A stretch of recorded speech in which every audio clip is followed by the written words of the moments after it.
Olá, estamos de volta com mais um Empower Connection. Hoje, sexta-feira, 12 de junho, eu, Luiz Pedroso, falando de Porto Alegre. Vera Galante de Brasília. Bom dia, Vera. Bom dia, Luiz. Bom dia, Rogério, também. Rogério Schmidt de São Paulo. Bom dia, Rogério. Bom dia, Vera. Bom dia, Luiz. Vamos lá. Vamos lá. Se você ainda não se inscreveu no nosso canal do YouTube ou ainda não curtiu a nossa página no Facebook, pedimos que curta e siga o nosso canal. Assim você será notificado tão logo postemos os novos vídeos. Rogério, começando essa semana falando da criação dos ministérios, novo Ministério das Comunicações. O que a gente pode tirar disso? O presidente Bolsonaro, ele deu um sinal aí de que ele quer se aproximar do Congresso, Ele recriou o Ministério das Comunicações, que tinha sido no governo Temer, se eu não me engano, tinha sido fundido com o da Ciência e Tecnologia, E agora eles foram separados de novo. E ele chamou um deputado, o Fábio Faria, do PSD do Rio Grande do Norte, para ocupar o ministério, Parece que vai tomar posse no começo da próxima semana, Eu, pessoalmente, vejo... Ele é genro do Silvio Santos, Eu, pessoalmente, vejo uma dupla tentativa aí, por um lado, de trazer mais parlamentares ao governo, que eu acho que algo que o presidente precisa, quase que desesperadamente, de ter mais diálogo, E também não é ruim, ter um nome ali ligado a uma empresa de comunicação do porte do SBT, Então, acho que nesse aspecto, independentemente da questão aí técnica, eu acho que foi um gesto aí que mostra que o Bolsonaro está atento, ao quadro político e às repercussões negativas, de muitos gestos aí que ele tem tomado. Eu concordo com você, ele precisa desesperadamente, eu acho que o termo é bem esse, de um canal com o Congresso, porque a maneira como está a relação entre o Executivo e o Legislativo, está muito combativa. Ele precisa de uma pessoa como o Fábio Faria, ele é uma pessoa conciliadora, segundo os parlamentares, ele é conciliador, é uma pessoa de fácil trato. Agora, é interessante notar que ele chamou para a chefe da comunicação do governo no Ministério o Felipe Martins, que foi recentemente promovido a chefe da assessoria internacional do presidente Bolsonaro. Felipe Martins, que, aliás, participou da live ontem com o presidente, aceitou o cargo com a condição de que ele continue sendo o assessor nacional do presidente. Vamos ver como é que vai acontecer esse acúmulo de cargos, se é que vai ser possível. Eles estão analisando agora se vai poder ou não. Felipe Martins é um olavista de primeira ordem. Ele é bem ideológico. Ontem ficou bem claro isso na live do presidente. Vamos ver no que vai traduzir isso. Quem é que vai comandar o ministério? Se vai ser o parlamentar conciliador que tem a função de melhorar a relação com o Congresso, ou se vai ser o Felipe Martins, que vai ser um rapaz de 31 anos, jovem ainda, inexperiente, ou se é ele que vai com a ideologia toda por trás do bolsonarismo que vai comandar o ministério. Acho que é uma coisa que a gente precisa ver. Mas concordo que é uma boa, não foi ruim. A escolha do ministro foi boa. Agora vamos ver quem manda. Tem uma pimentinha, Vera e Rogério, que eu acho que dá para colocar, que é no momento que você cria um Ministério das Comunicações, você tira parte de verbas e elimina a Secretaria de Comunicação do Planalto. Você afasta um pouco o foco, tanto da publicidade quanto da comunicação, direta ao presidente. E aí, indícios de algumas fraudes ou problemas nas contas dessas verbas publicitárias já estão sendo afastadas do Planalto e indo para um novo ministério. Então, você, de alguma forma, blinda um pouquinho o presidente nesse momento.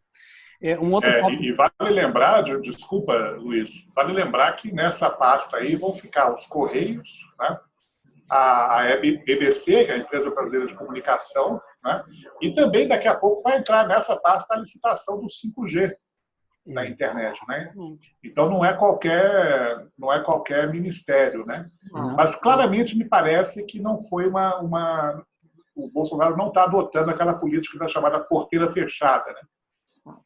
Não me parece que tenha sido uma nomeação partidária, acho que foi mais uma escolha pessoal mesmo do presidente, parecida, por exemplo, com a da ministra Tereza Cristina, né, que é de uma parlamentar do DEM, mas claramente não é o DEM que está aliado ao governo, até porque basta ver aí o papel do Rodrigo Maia, por exemplo. Né? Então, uma expectativa aí, acho que foi uma notícia, uma tentativa do governo de reduzir um pouco a temperatura política. Certo. Só confirmando, Rogério, que a escolha pessoal de todos os parlamentares que o presidente Bolsonaro recebeu nos últimos tempos, quem mais foi ao Planalto foi justamente Fábio Faria, não foi nem o líder do governo no Congresso. Quer dizer, ele é realmente próximo do presidente. Eu ia já entrar no assunto. Será que esse já é um indício de uma possível reforma ministerial no horizonte próximo? Pois é, eu tenho pensado sobre isso. Eu acho que tem alguns sinais aí, porque vamos parar para pensar um pouquinho. O Ministério da Saúde, por exemplo, ele continua um ministro interino, né? Não foi ainda indicado, né? Não surgiu nenhum nome ainda que possa ter as características de ser ministro efetivo, né? Então, eu acho que esse é um cargo que é ambicionado aí por muita gente, né? Tanto no meio político como fora do meio político, né? E o Ministério da Educação, que é uma outra pasta também muito agradável, né? Digamos assim, aos parlamentares, a gente está acompanhando aí o cerco se fechando contra o ministro Weintraub, né?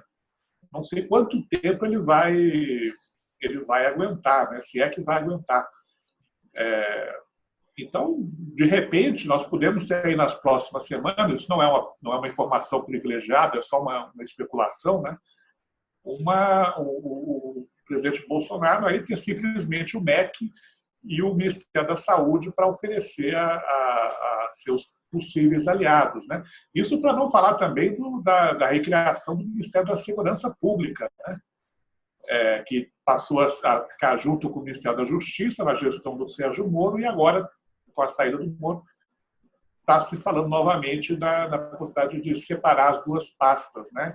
E pelo que eu tenho visto aí, a preferência até é por um ex-deputado, Alberto Fraga, se eu não me engano, ocupar essa pasta da segurança pública no futuro. Então, pode ser que tenhamos novidades aí nas próximas semanas, nos próximos meses, de uma pequena reforma ministerial, que suponho que o critério vai ser dar mais espaço para os parlamentares, né, do Congresso.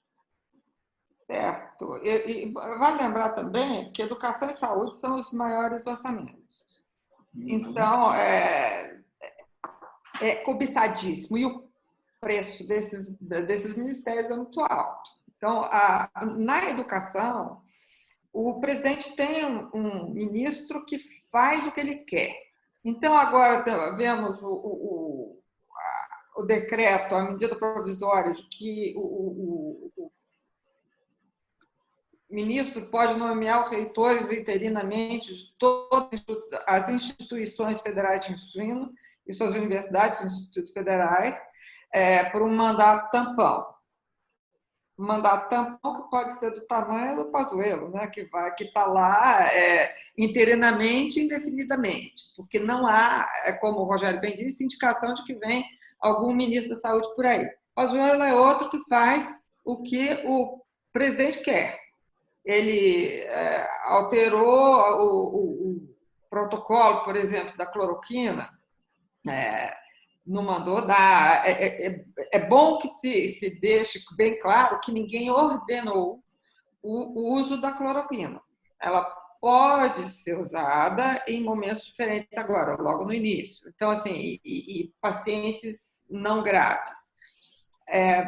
Ele alterou esse protocolo. Tem militares, acho que são 18, se não me engano, eu acho que eu estou exagerando, pode ser entre 12 e 18 militares no Ministério da Saúde. Teve a polêmica do Wizard, que quase foi secretário, também não foi. Então, assim, falou como secretário, ele falou o que ele ia fazer, tudo mais, de repente não foi mais. Então, assim, é outro ministro que faz o que o presidente quer. Esse é um preço muito caro, alto, que ele vai ter que avaliar. Se ele vai realmente entregar para parlamentares para poder compor com o Congresso, nesse caso ele vai ter que abrir mão de uma opção de coisa, de ter voz ativa, porque quem compõe ouve também, né? Faz o que o outro quer, cede. Ou se ele vai querer continuar mandando. Nesse caso, vai entrar, se for isso, vai entrar para continuar forte, que é o único ministro que ele sempre elogia. Quanto mais bate, vai entrar, mais ele elogia, vai entrar. Então, assim, é coisa da gente ver também. A gente tem essa visível percepção de que, para o governo Bolsonaro, a percepção da realidade, muitas vezes, ela é mais importante do que a própria realidade. Então, você ter ministros como o Weintraub na educação, ele acaba expondo um pouco isso. Só que tem que entender também, tentar conciliar até quando essa série de conflitos e narrativas que vão contra o senso comum, de certa maneira, por você estar interferindo na independência das universidades públicas, é algo que está previsto na Constituição. Então, até que ponto isso vai continuar trazendo ou afastando apoiadores e prejudicando a relação dele com o Congresso? E outra, colocando lenha na fogueira da relação já conturbada com também o Judiciário. Essa medida provisória, não sei o que vocês acham aí que permite ao MEC nomear reitores das federais, está muito na cara, assim, que ou ela vai ser derrubada no Supremo, ou vai ser derrubada no próprio Congresso, né? Teria sido muito mais fácil o governo, por exemplo, permitir a prorrogação do mandato dos atuais reitores até o final da pandemia, né? Para aí sim fazer não que o processo de escolha atual dos reitores das federais seja perfeito, eu acho que é um mecanismo também que precisa ser melhorado, né? Mas não precisava chegar a esse ponto que o governo chegou, né? Mas é que fortalece, Rogério, a narrativa do eu contra o sistema. Claro. E isso acaba agradando a boa parte daqueles 30% que votam no Bolsonaro. Então, faz parte do jogo político, para o bem e para o mal. São sinais contraditórios, né? O governo, na mesma semana, né, tenta com uma mão, né, se mostrar mais diplomático, mais conciliador, e ao mesmo tempo com a outra mão faz coisas como essa, né? Ontem também na live do presidente Bolsonaro ele deu umas declarações aí meio que incentivando os apoiadores dele a entrar nos hospitais para filmarem se os leitos estão de fato ocupados, quer dizer, uma coisa completamente sem sentido. Quer dizer, tem um sentido, é isso que o Luiz falou aí, né? Ele tem ele tem o serviço particular de inteligência dele, ele fala, né, as minhas informações, ele tem os seguidores que enviam o WhatsApp para ele, então ele confia naquilo, então ele tem os seguidores dele são dele.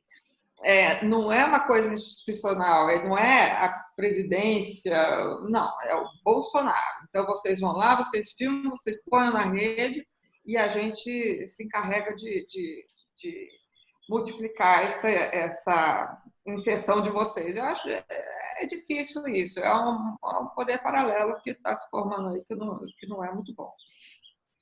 A Vera tinha comentado ao longo da semana sobre o papel do Ciro Gomes, e ele é um dos políticos de oposição que vem fortemente batendo nessa tecla das narrativas, né, e de como funciona a lógica do governo Bolsonaro, que é nesse sentido. Acho que você, Vera, ao longo da semana veio construindo esse pensamento, é interessante poder ouvir um pouquinho também. Não, o que tem me chamado a atenção é que a campanha para 22 já está na rua e ninguém fala nisso, mas já está.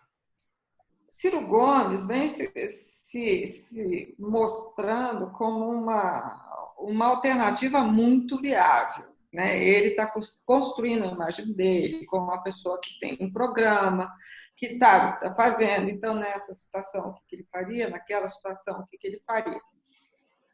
E ele já escolheu, como todos os candidatos em todos os lugares, já escolheu os oponentes agora, né?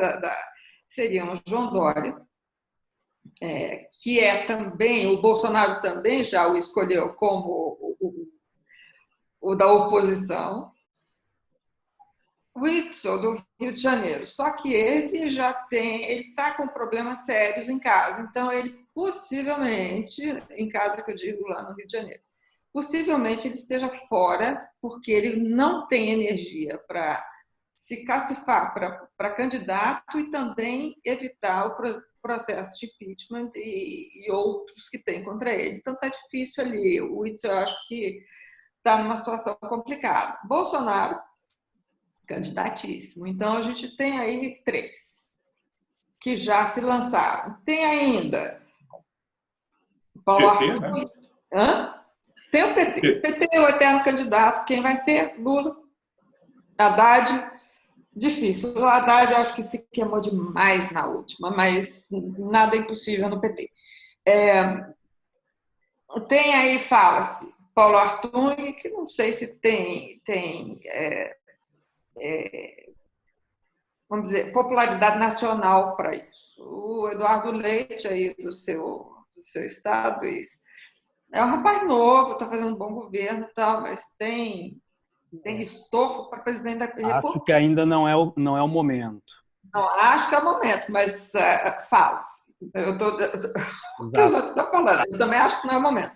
Paulo Arthur, eu acho que é um excelente nome, mas eu acho que ele não tem o país com ele, entendeu? Então, acho que não é viável. Quer dizer, pode ser viável.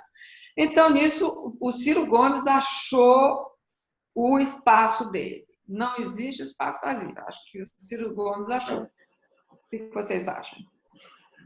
Eu ia só dizer que esses movimentos táticos aí do Ciro, né, mostram acho que algo interessante acontecendo aí no campo da oposição de esquerda ao governo Bolsonaro, né, que é uma esquerda não petista, ou Sim. Uma centro-esquerda, né, se vocês quiserem, se consolidando, né, em torno do nome do Ciro Gomes, da própria Marina, quer dizer, é o PDT, o PSB, a Rede, o Partido Verde, a Cidadania, e do lado petista, né, digamos, uma esquerda mais,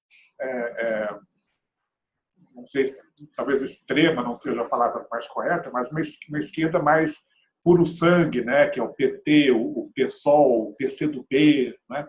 Então, eu acho muito interessante essa consolidação aí de um polo, vamos chamar de centro-esquerda, por enquanto, a falta de melhor palavra, né, que o Ciro Gomes está querendo encabeçar, né? Até tendo visto o desempenho dele nas eleições de 2018, né? Sim. Eu acho que ele está indo. Mas que ainda não conta com apoio popular. E esse é um obstáculo que ele vai precisar enfrentar para consolidar essa pré-candidatura em 2022. Por outro lado, ele já vai construindo uma imagem de líder para a classe média, que tem alguma instrução e que procura um conhecimento um pouco maior. Semana passada ou 2 semanas atrás foi o lançamento do novo livro dele, em que ele apresenta um projeto de Brasil. Então ele vem tentando construir numa classe um pouco mais alta essa imagem de pensador, de um político consciente, mas que ainda não conseguiu passar e transmitir essa mensagem para o grande povo, que é quem acaba... Também é uma mensagem de uma pessoa equilibrada, né? Porque ele vai bem, de repente ele dá uma virada para um lado ou para o outro, entendeu? Ele é uma pessoa que não tem o equilíbrio emocional. que já demonstrou isso várias vezes. Isso é muito ruim, porque ele é um homem muito inteligente, mas... Eu ia brincar. Aliás, pessoal, desculpa. Fala, vai, Luiz. Ou ele faz isso, ou o irmão dele pega uma retroescavadeira e derruba a muro. Então, tem sempre alguma coisa acontecendo. Exato.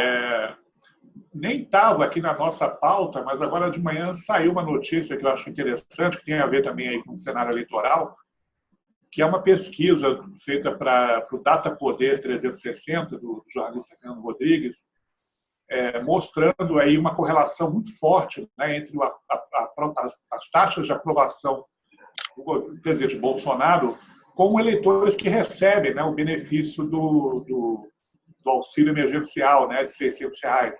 Esse mesmo aí que o presidente declarou agora essa semana que não pretende prorrogar, pelo menos não com esse valor, né, por causa do impacto fiscal, né.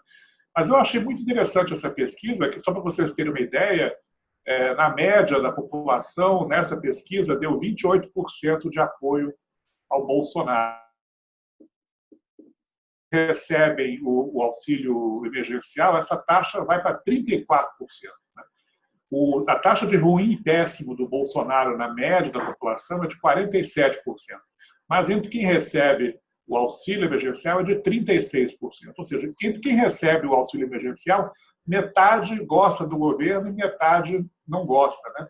Isso é um dado que nos permite talvez até relativizar aquela nossa avaliação, que eu acho que é geral, né, entre as pessoas que acompanham política mais de perto, de que o apoio ao Bolsonaro não é necessariamente ideológico. Né?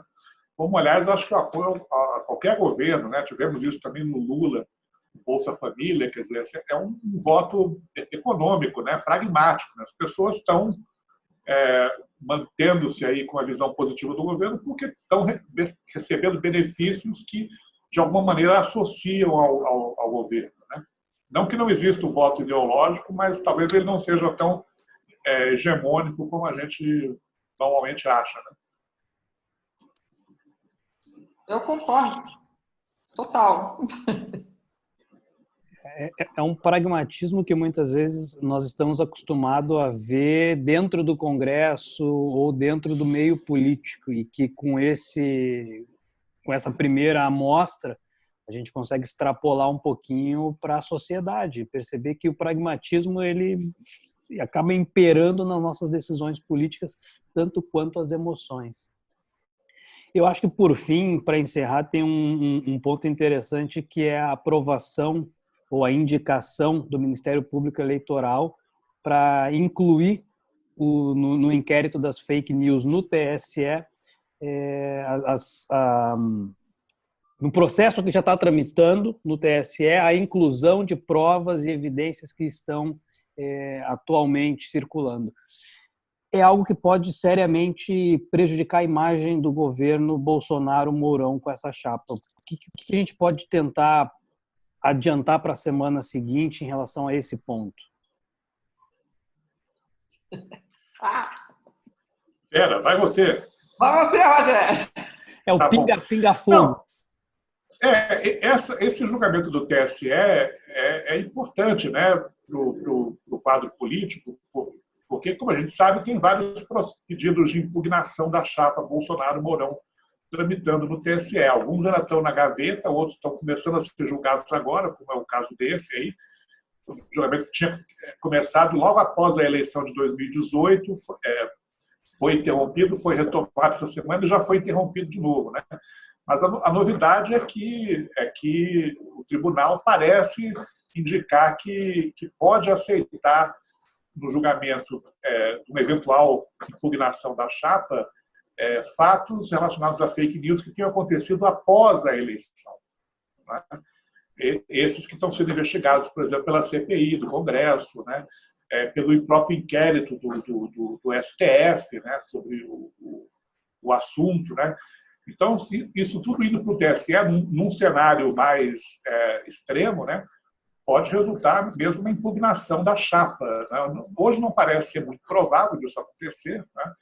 Mas é uma possibilidade aí que fica aí num eventual agravamento do quadro político. Né? Lembrando que, se essa impugnação acontecer esse ano, teria que ter uma nova eleição popular, né? E se acontecer a partir do ano que vem, o presidente da República seria eleito pelo Congresso numa eleição indireta. Indireta. É. Então, esse que é o risco aí, associado a essa questão do TSE.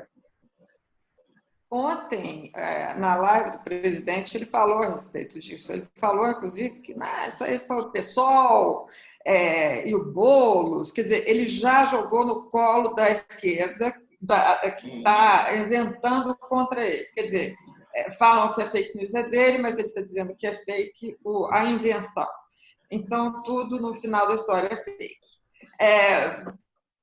Ele politiza o que realmente é político, tudo isso é político, mas ele está tentando colocar no colo da esquerda, do PSOL, do Boulos, quer dizer, ele citou, né?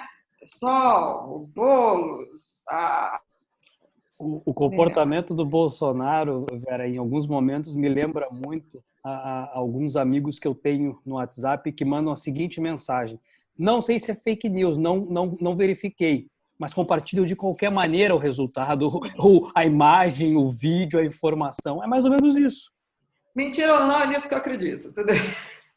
Exato. E manda para frente. E assim tem sido. Eu acho importante a gente notar o seguinte: a ministra Rosa Weber foi muito, muito discreta durante a presidência dela, os 2 anos dela. O ministro Barroso já é muito mais midiático, é um homem que fala, dá entrevistas e tudo mais. Então, assim, se quer lenha na fogueira, ele vai também pôr. Excelente. E só uma referência rápida, mais um fato que aconteceu agora de manhã. O STF, parece que o ministro Weintraub tinha entrado com habeas corpus, né, pedindo para ser excluído do inquérito das fake news lá no STF, e o relator já rejeitou esse pedido, e parece que ele também vai continuar na defensiva aí nessa investigação, né? Exatamente. Acho que isso aí é pauta para a próxima semana, para a gente ver o que vai acontecer. Excelente. Então, ficamos por aqui? Ou querem algum comentário adicional? Não.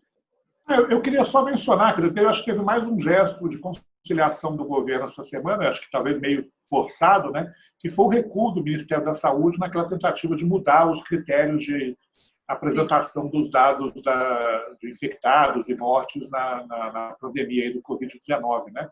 Eles tinham alterado a metodologia por conta própria e acabaram sendo forçados a retornar com o critério anterior, né, que permitia uma comparação histórica. Então, isso acho que também foi uma... A rigor, não vejo nada de errado você até poder fazer as duas contagens simultâneas, né? Mas o ruim foi interromper uma série histórica que tinha já desde o início do ano, e o governo acabou voltando atrás. Né? Que provocou uma união inédita dos veículos de comunicação. Se eu não me engano, hoje você tem a contagem do Ministério da Saúde, tem a contagem do consórcio dos veículos de comunicação. Eu acho que o Congresso também, não sei se já começou, mas está falando em fazer também uma contagem própria. Mas acho que essa terceira, acho que não. Eu acho que não ir para frente. Porque os jornais acho que tomaram conta. Concordo. Acho que não vinga, não. Acho que vai ficar consórcio e Ministério da Saúde, um contradizendo o outro e tentando dizer que este é o verdadeiro número. E assim a narrativa de disputa continua por mais algum tempo.